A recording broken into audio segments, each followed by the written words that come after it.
There is TNA talent backlash over a dangerous Ultimate X spot from the weekend at Rebellion. Plus, AAA's rivals respond to their WWE acquisition, and a top WWE star undergoes surgery. It's all in the Cultaholic Wrestling news right now. So TNA presented Rebellion on the weekend. Ultimate X match saw Leon Slater steal the show. Leon, what are you doing, mate? Absolutely insane. We know for so long that Leon is one of the best up-and-coming talents in the entire world. I don't think he's even up-and-coming anymore. Up-and-coming. He's here. He was literally at the top. Yeah. He was literally at the top there, and he decided to jump off. It was terrifying, but incredible. A swanton 450 off the top of the Ultimate X structure all the way to the ground below where his Ultimate X opponents were waiting. Now, the spot has received some backlash online because obviously when it comes to a spot like that, you've got to make sure that the guys are there to catch you. Yeah. And there's some comments online that suggest that enough wasn't done to protect Leon. If you watch the clip, you can see that Leon comes down at speed because that's from quite a height that he's dropping. And he's a tall guy as well. He's tall so he's going to get some momentum there. Yeah, and as he hits the ground, like his head bounces off the floor.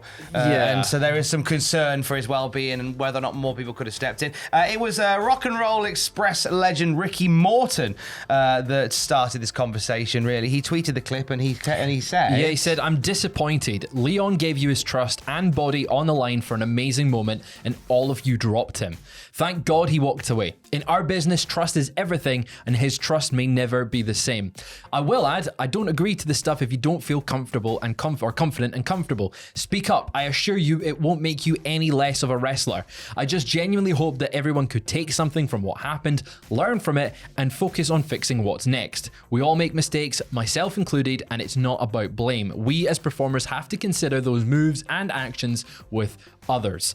It was, it's a spot that you would hope that when you're diving off the top of a structure that is that high off the ground, you're going to get caught, because even if it does break the illusion a little bit, having a bunch of wrestlers just stand there and position themselves to catch him, you do that because it's a very high risk spot. You'd rather the suspension of disbelief be lifted somewhat for that moment to make sure that the guy is okay. Yeah. Now Brett Lauderdale is the owner of GCW. He picked up on the spot and he made a comment on Twitter saying, "The best Teddy Hart impersonations I've ever seen." And I'm not talking about the Leon Slater part, making comment that people were maybe not there to catch the dive for Leon Slater as much as they wanted. AJ Francis replied with a photo of the dive as Leon was coming in towards the ground with the caption, "I agree. Now let's point out who ran out of the way upon impact and where they are booked the most." Yeah, a little bit of a shot there to some members of the match that are maybe not regular members of TNA. Yeah, it seemed that way. Sidney Akeem made a comment on this. Sidney was in this match as well, and he said 2 things. "I gave my body to catch Leon's insane dive. I didn't get out of the way. I stayed there and took it, but my knee was landed on, and it took me out in the process. But don't get it twisted as if I got out of the way." He also replied to Ricky Morton's comment and said, "It was most definitely inexcusable. Not going to point blame because we all should have been better." And AJ Francis has also spoken as well. Yeah, he responded to that backlash saying, "Almost tore my bicep trying to catch, and I'm only one anybody got any smoke for. But if I was the guy that moved out of the way, y'all would try and end my career, just like how everyone who's effed up a dive since me gets a pass. Leon Slater thanked me." Yeah, and you can watch when you watch the video, you can see, because obviously AJ Francis, the tallest guy in that one. So he, as Leon's coming down, AJ Francis got one arm up and like with one arm slows down Leon Slater. So Francis was right in the thick of it there. No doubt about that. It's caught in 4K. And he took the brunt of the weight of Leon coming down and seemingly some of the backlash online as well. So it's like, it's not really fair. There's a clip that circulated of AJ and Leon having a little chat as they're on the ground. People say, "Well, what do they say?" And it was AJ saying, "I was checking he was okay," which to which Leon responded with by saying, "I'm fine, I'm a Hardy Boy." He's a Hardy Boy. Man, just knowing how much Leon is a fan of the Hardys and has grown up being a fan of the Hardy Boys, Jeff Hardy being like the inspiration, that has got to be a cool moment to have a swanton that is replayed alongside Jeff's all of Jeff's moments throughout the years, this arguably has topped it for the insaneness of it. Really has. Now, Leon Slater himself commented on the spot on Twitter saying, "Thank you everyone that has showed concern or sent a message. I appreciate it more than you know. I live to tell the tale. Moment maker." That you are, Sir Leon Slater. Absolutely that incredible. You are. I can't wait to see him next and just tell him how crazy he is.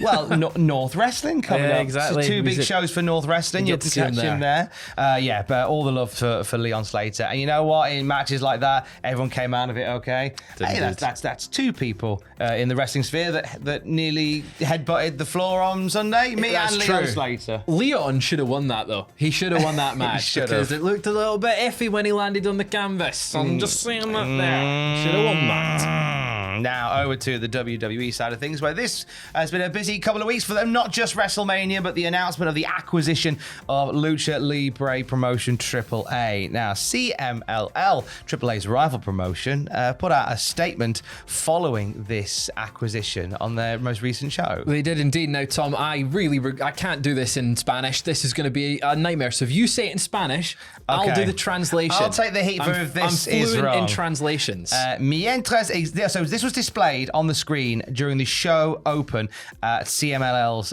recent event, Viernes Espectacular. Mientras exista la Arena México, la lucha libre no morirá jamás. Which means, as long as Arena Mexico exists, Lucha Libre will never die. Now, my pronunciation might have been very wrong, but the sentiment stands. As long as Arena Mexico exists, Lucha Libre will never die. I think this is an opportunity for CMLL to really make a statement with WWE taking over AAA. Obviously, it's going to be, and Conan talked about this yesterday on Keeping 100, where obviously WWE are bringing in a lot of money to support AAA. Yeah. So CMLL are there's an opportunity to be the real alternative to what AAA may become from here. That's exactly it. And CMLL is definitely, out of the 2, the more traditional Lucha Libre. So if AAA is coming in with WWE's money and WWE's backing and a little bit of WWE control, we don't know how much input they will have, it may not feel like the Lucha Libre that we're familiar with in AAA. This ain't your mom and dad's Lucha Libre, kid. And the fact that AAA started it already as the alternative and the sort of new form of Lucha Libre, it now feels like the CMLL, the alternative, is just going back to traditional Lucha Libre in CMLL. And with the backing and support of the partnership they've got with AEW and New Japan, it definitely feels like they are the one that's keeping Lucha Libre and the independent styles of wrestling alive. This is going to be a really interesting summer for Lucha Libre, because obviously with the acquisition of AAA, CMLL got a whole series of partner shows with AEW over the summer. It looks as if, according to PW Insider, that Grand Slam Mexico at Arena Mexico has already sold out. They say it's always possible new seats could be released as they finalize production, but as of now, there are no tickets available. I'm not surprised one bit. The fact that when you look at AEW and when they go to different markets, obviously Grand Slam Australia was a little bit of an exception, but when they've gone to new markets and they've gone and done these big shows, they've done really well in the numbers. And when you go to somewhere like Arena Mexico, where they have been pushing just on the promotional material a lot of the Lucha Libre stars, or the likes of Kenny Omega, Will Ospreay, I'm not surprised that it's done well, because Arena Mexico is a monumental, such an important venue that, yes, the fans in the area are just going to go and get that wrestling. Yeah, that's exactly what's going to happen. It's going to be a really busy one for them, of course, because you've got the AEW and Ring of Honor versus CMLL show coming up as well. Fantastica Mania, that's also going to feature New Japan and Rev Pro as well. Really interesting time around the Lucha Libre offerings between CMLL and AAA. To WWE we go, and we stay with Lucha Libre.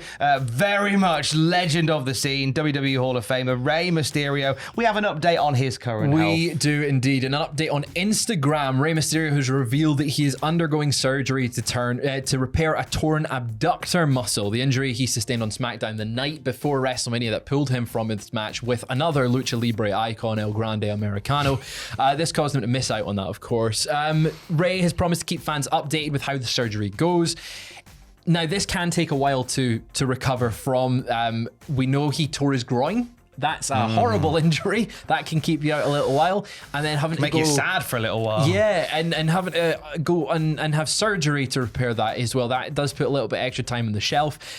he has been moving like a man that's 20 years younger than he actually is because of the stem cell treatment. I do worry that this injury in surgery that he's going to get might set him back a little bit and make him feel a bit more of his age, because that is a big injury.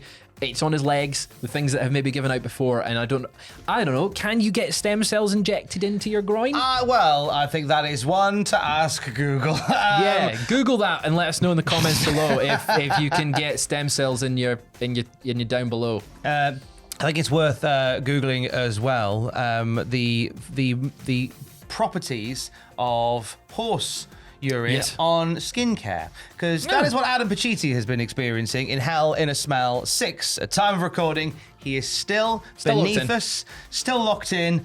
The whole office stinks. It's quite unbearable. We have all the windows open, but it is not quite enough, and it feels like we're kind of being punished too. So thanks, Andrew. Do you know what's going to be worse? It's going to be a really hot day today. It's meant to be 21 degrees. Oh, no. And it's steaming horse urine.